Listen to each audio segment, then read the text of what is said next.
ни гостува един от най-симпатичните, най-харизматичните, най-готините актьори Владимир Карамазов. Да го приветствам.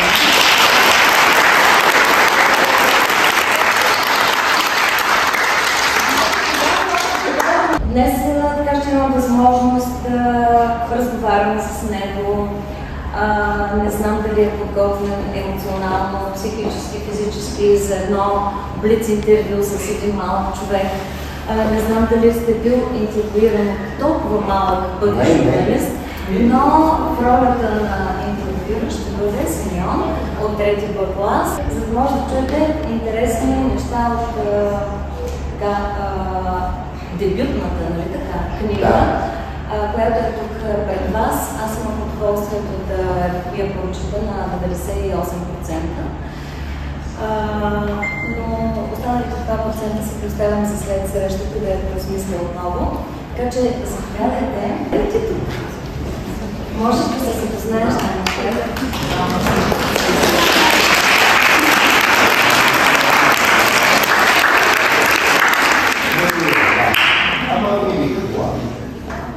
Вършил сте техникума по обществено хранене. Чувам, ще направите шоколад в Симеон, такъв въпрос, между другото, не съм и задавали. Това означава, че много подробно си чела някаква моя биография и много добре знаеш какво се е случвало. Но въпросите не са от място. Въпросите са от място.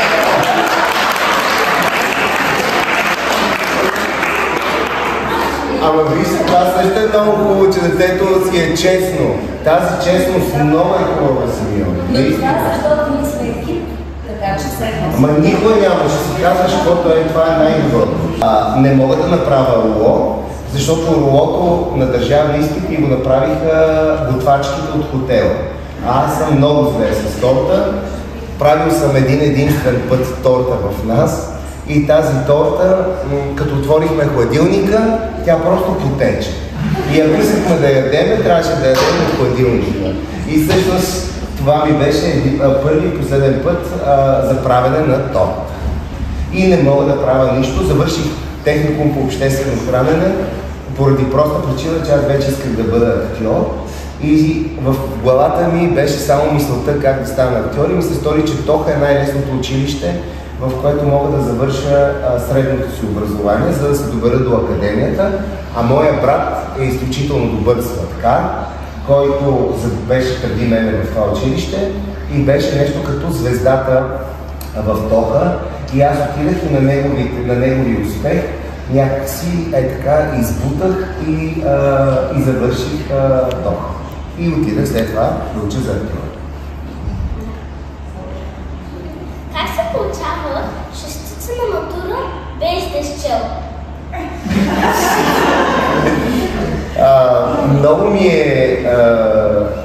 Много исках да взема тази матура. Тя някъде се пази, опитах чрез директорката на Тоха. Изкарва се шестица, когато имаш много голяма мечта. И изведнъж тази мечта си постиш сигурен, че ще я реализираш и се появява някакво обстоятелство, което може да унищожи мечтата. И тогава ти се изправяш пред един абсолютен ужас, че мечтата ти ще изчезне. И тогава се мобилизираш и изкарваш шестица по литература, по матурата по литература. Това се е внимателно. Защото какво стана тогава, ще го разкажа с две думи. Аз до тогава никога не бях писал матура и майка ми пишеше матурите и аз си ги преписах. Преписвач, най-гадното. И всъщност, когато аз останах на матура по литература, ако няма бях изкарал, аз нямаше да мога да кандидатствам в Академията за актьор. И щях да влеза в казарма, което е още по-неприятно, тогава имаше казарма. И всъщност нещата много се насъбрах в един момент и аз помислих, че моята мечта отива на кино. И всъщност се подготвям с пищоли. Какво правя? Взимам всички възможни теми, които мисля, че ще се паднат на матурата и ми казват трик, по който мога да направя пищоли. И трика е следния. Навиваш матурата на фитили. И лепиш тези фитили тук по краката горе и си с къси панталони, отидеш на матурата. И когато ти се падне, аз съм тук целият налепен с теми, развити теми. И като ти се падне това, ти знаеш коя и просто я хващаш, я разпълваш ето така и започваш да преписваш, разбираш ли? Рискуваш много, защото все пак ти ги лепиш горе, защото ако те хване учителя, той трябва да ти свали гащите. А ти свали гащите, той няма да посмее, разбираш? И започвам, аз съм подготвен и съм убеден, че имам пищови за матурата и ще изкара матурата. И изведнъж се пада тема, която аз нямам пищов за мен. И там моя свят рухна за едни 10 минути. Аз вече се видях в казармата на Клетва, как там не знам кой ден, че изпускам възможността да стана актьор и всичко отиде по дяволите. И изведнъж аз си казах, чакай, обаче аз майче знам нещо относно тази тема, защото ние вече в актьорското майсторство, в школата, която бях, ние много... Аз се запознах с литературата от друга гледна точка. Не от училище, а от моята мечта. И всъщност аз там си казах, че най-вероятно аз знам много по тази тема. И започнах да пиша. Пиша. Дори си спомням, че времето не ми стигна. Имахме много време. Да уточним, че Йордан Йовков. Йордан Йовков. Пък аз с Йордан Йовков тогава ние запознахме се в школата с разходите на Йордан Йовков.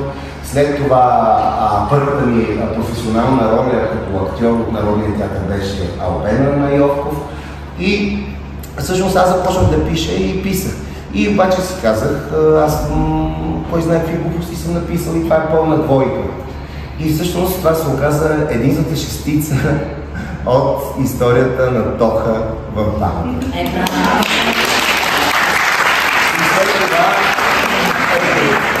По-късно стигнахме до книгата и всичко е някакси свързано. Аз по някакъв път доста често в телка, после в академията също имаше писмен изпит. Там пък искаха да развиеш тема относно да ти видят въображението. И аз след шестицата в Тоха имах огромно самочувствие и изкарах още една шестица и в академията.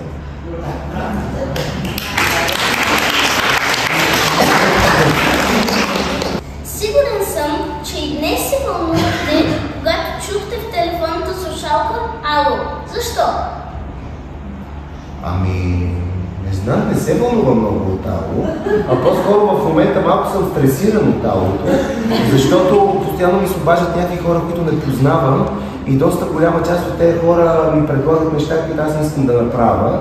Въпросът е свързан с един така много превратен момент в вашия живот, когато сте позвонил на Надежда Сейцова. Да, когато тя отговорила "Ало" и това заветно "Ало" е така... Помисли, не се сетих за това. Път към осъществяване на вашата мечта. Затова... С две думи казвам, аз влезнах, трябваше да влезна в класа актьорско майсторство на един професор, който аз не исках да уча при него, и влезнах първи кукли. И аз се прехвърлих кукли и след това трябваше да се прехвърля отново в драма. И всъщност там станаха инфекции и професор Надежда Сейцова, моята професорка, ни спаси. И всъщност ние тогава пуснахме, имахме стотинки в телефона, пуснахме, тя каза "Ало, може да ви видиме, елате", отидахме и тази жена направи всичко, за да бъда аз в момента актьор. Ако тя не беше, нямаше да бъда актьор. Защо казвате, че животът на актьора преминава по-странно от живота на всички останали хора? Казвам ти първо три много сериозни разлики. Всички останали хора имат отпуска от 2 седмици.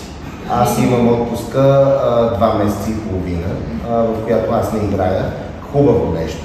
Другото не чак толкова хубаво. Хората работят от 8 до 5 или 6, а моята работа тепърва започва в 7, когато аз започвам да играя представлението. Вие си лягате в 10-11 часа, аз не мога да си легна преди 1, защото съм свършил представлението в 10 вечерта, докато се прибера и еуфория и не знам си какво, аз не мога да заспя. Друго, вие си се храните сутрин, обед и вечер, а аз не мога да се храня сутрин, обед и вечер, защото вечерта започва моята работа и аз не мога корема да ми е пълен, защото не мога да играя. Защото усилието да започнеш да говориш пред 980 човека, когато е театъра, Народния театър, е огромно и всъщност ти трябва да си много във форма и не можеш да го направиш, когато си сте нахранен. и редица такива неща, които са доста по-странни, отколкото живота на един човек, който работи нещо друго, а не актьор. Чувал съм за спорт фехтовка, за състезания по фехтовка, за шампиони по фехтовка. Но какво означава фехтовка на Дано тия въпроси, защото това са въпроси написани от филолог, то е ясно, но и ти по някакъв начин, ако можеш да вникнеш, много е готово. По принцип, Оскар Уайлд е автор, който в нашата професия е най-високата летва на това един актьор да тества по какъв начин говори и дали е бърз в мисълта, защото бързината на словото идва от бързината на мисълта. И ако ти не си бърз в мисълта, ти никога не можеш бързо да говориш. Не всичкото отгоре ти не трябва само бързо да говориш, а трябва много хубаво да говориш. Защото Оскар Уайлд е много сложен автор, в който борави с много голям брой думи, които не са от тези нашите ежедневните. Демек те са трудни за произнасяне. И когато ти дадат да играеш голяма роля в пиеса на Оскар Уайлд, ти трябва да си сигурен и подготвен, че те чака нещо много сложно относно говоренето на сцената. Вие бяхте водещ на едно от любимите реалити предавания Survivor. 5 интересни думи, с които можете да опишете преживяването там. Най-голямото приключение в живота ми пътувах, ама то не са точно думи, на места, на които никой и никога аз не мога да отида, защото са национални резервати. Научих много неща за себе си и изкарах моята казарма. Точно както в казармата, ставане сутрин в 5:30, цял ден на някакъв пек, целият посинял от изгаряния, нахапан от комарите и всъщност всекидневно без почивка и така по 3 месеца, защото аз водих 5 сезона, си изкарах моята казарма. Няма отърване, значи. Да, няма отърване. Ти виж, то не стана но добре, видях размножаването на китовете. И това беше страхотно. Като бяхме в Панама, китовете се чифтосваха и излизаха около лодките ни по 5-етажни сгради, което това го видиш невероятно. И вече като си тръгнахме, се бяха родили малките китчета и плуваха около нас и това беше абсолютно невероятно. Имате ли татуировка? Целия съм татуировки, но това не го препоръчвам. Всъщност аз започнах да си правя татуировките, когато започнах да преживявам някакви неща в моя живот и всяка една татуировка значи нещо. Значи, всяка една татуировка има история. Много голяма. Имате страст към фотографията. Можете ли с 5 думи да опишете фотографията на вашия живот? Да. С 5 думи ми е трудно, но ще се опитам блиц. Предизвикателство, нови територии, вдъхновение,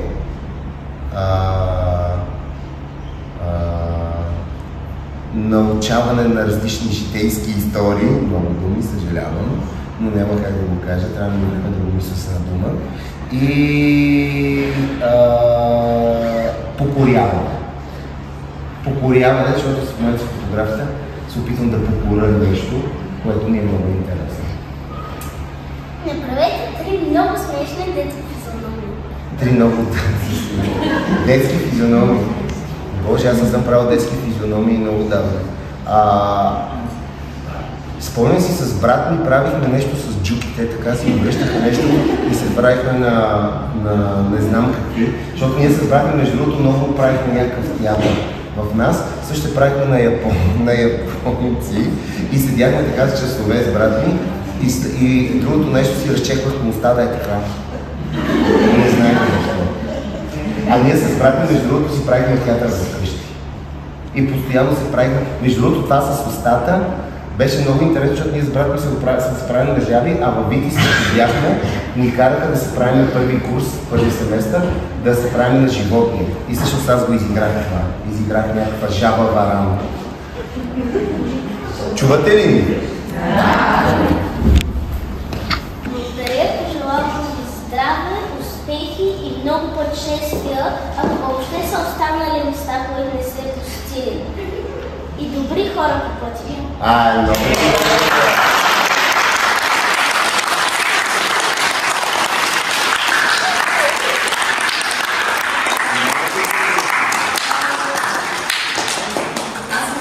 Предавам ви за всичко това, което сте постигнали, което така ви пожелавам вдъхновение за нови постижения, защото вие имате силата, харизмата и желанието, вдъхновението да го направите.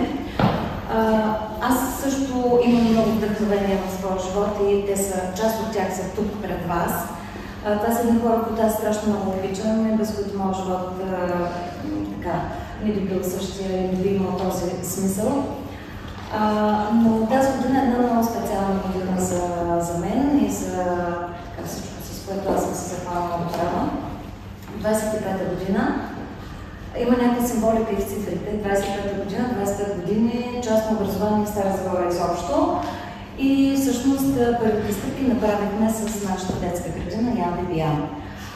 По логични причини училището се казва Елин Пелин. В случай 20 годишнината от основаването на училището изградихме паметник на писателя. Хваля се с това, защото не всеки го прави. Не познавам още след хора, които са построили паметник. Но тези дами тук, които са седнали, в момента се грижат за деца от 3 до 6 години и го правят с огромна любов, с огромен професионализъм. И това страшно много обичам. Мислех си как да започнем тези празници, в случай 25 годишнината, и реших да им подаря нещо много ценно. Това е нещо. Така че, мили дами,